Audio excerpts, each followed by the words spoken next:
जिसके हाथ में आज गोल्ड मेडल होना चाहिए, उसके हाथ में पार्किंग की सीटी क्या अच्छी लगती है।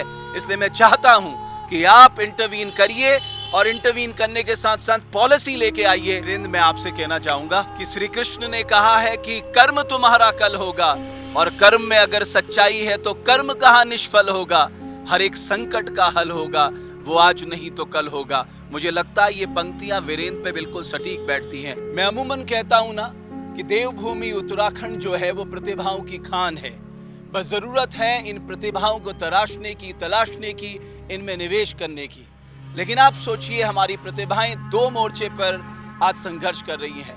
पहला मोर्चा है रिंग में अपने प्रतिद्वंदी के खिलाफ पूरी ताकत से उतरना, और दूसरा मोर्चा है अपनी आजीविका के लिए दिन रात काम करना।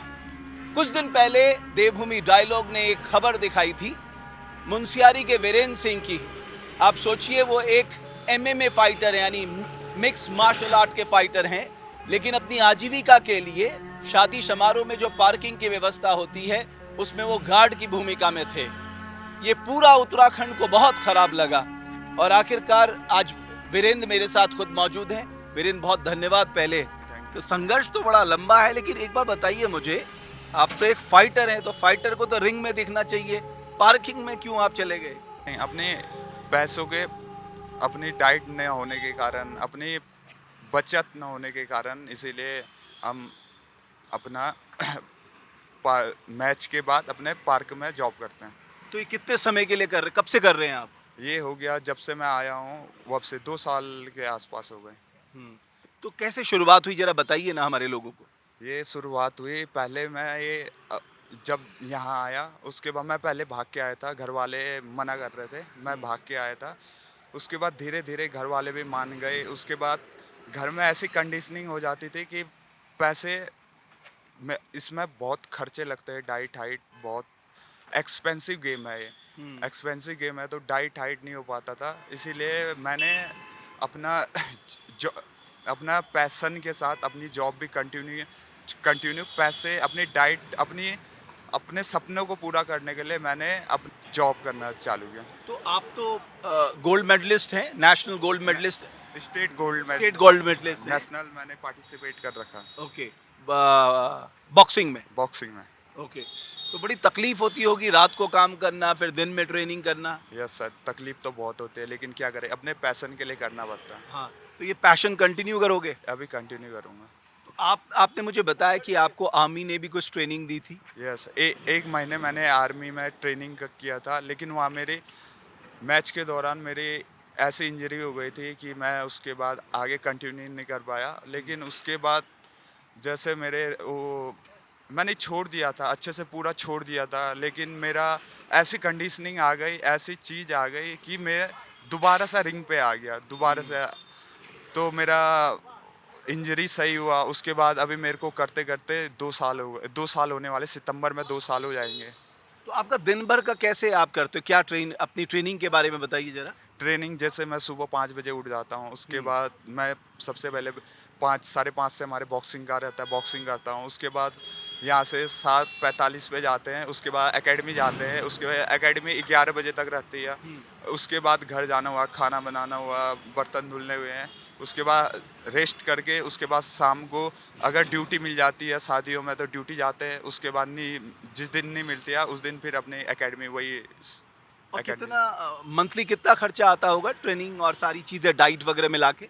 कम से कम 20,000 से ऊपर ही आता होगा, कम से 20,000 से ऊपर। एक डाइट एक्सपेंसिव है इसकी। एक्सपेंसिव, और जैसे कि फीस भी एक्सपेंसिव होता है इसमें, क्योंकि ये सरकारी नहीं है, ये कोई सरकार का वो नहीं है। तो फिर हमको जिस जिम में जाना पड़ता है उसका भी फीस देने पड़ते हैं, तो ये उसके बाद किराया हो गया, सब कुछ मिला के बहुत एक्सपेंसिव हो जाता है। अभी तक आपने क्या क्या जीता है, कितने मेडल जीते हैं? अभी तक मैंने बॉक्सिंग के अलावा मैंने 5 मेडल इसमें एमएमए में भी जीता है। अभी मेरा ये फाइट था 27 को, ये 17 को मेरे फाइट थी, लेकिन कुछ ऐसे कंडीशनिंग आ गई, ऐसे वो चक्कर आ गया कि अब उसको स्किप करना पड़ रहा है मेरे को। नहीं, क्या कारण आ गए? यही कि अभी तक मैं ट्रेनिंग में था। उनको इसमें सबसे ज़्यादा वेट के ऊपर, अपना वेट के ऊपर ध्यान देना पड़ता है, वेट कट करना पड़ता है। लेकिन ऐसी अब 3 दिन बच रखे हैं और मेरे को थोड़ा ज़्यादा वेट काटना है, इसीलिए अब वेट कट नहीं हो पाएगा शायद। लेकिन मैं प्रैक्टिस में तो पूरा हूँ, प्रैक्टिस में बॉक्सिंग में कितना जीता आपने? बॉक्सिंग मैंने उत्तराखंड ओलंपिक जीता है, स्टेट जीता है, डिस्ट्रिक्ट जीते हैं, नेशनल पार्टिसिपेट कर रखा है मैंने। वो भी मैंने सिर्फ 1.5 साल के अंदर, उसके बाद 1.5 साल में मेरी इंजरी हो गई थी, उसके बाद मैंने छोड़ दिया था। बट वीरेंद्र, मैं आपसे कहना चाहूँगा कि आपने एक ऐसा एग्जाम्पल उदाहरण पेश किया है कि मैं आपको एक लाइन ज़रूर कहना चाहूँगा कि श्री कृष्ण ने कहा है कि कर्म तुम्हारा कल होगा, और कर्म में अगर सच्चाई है तो कर्म कहाँ निष्फल होगा, हर एक संकट का हल होगा, वो आज नहीं तो कल होगा। मुझे लगता है ये पंक्तियाँ वीरेंद्र पे बिल्कुल सटीक बैठती हैं। तुम वीरेंद्र अपना कर्म करता जाओ।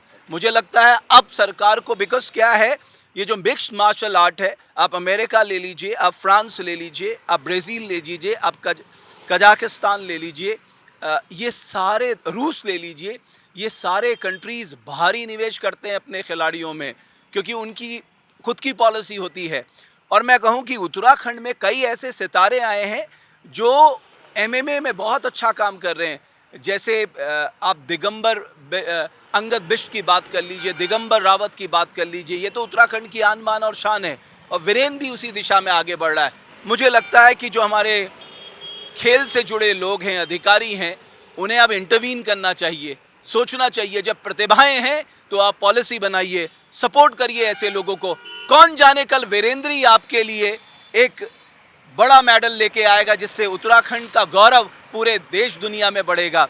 लेकिन उसके लिए बहुत ज़रूरी है कि सरकारी तंत्र को संवेदनशील होने के लिए, ये काम करने के लिए, ऐसी प्रतिभाएं अगर 500-500 रुपए के लिए रात दिन काम करती रहेंगी, पार्किंग की व्यवस्था संभालेंगी, जिसके हाथ में आज गोल्ड मेडल होना चाहिए, उसके हाथ में पार्किंग की सीटी क्या अच्छी लगती है।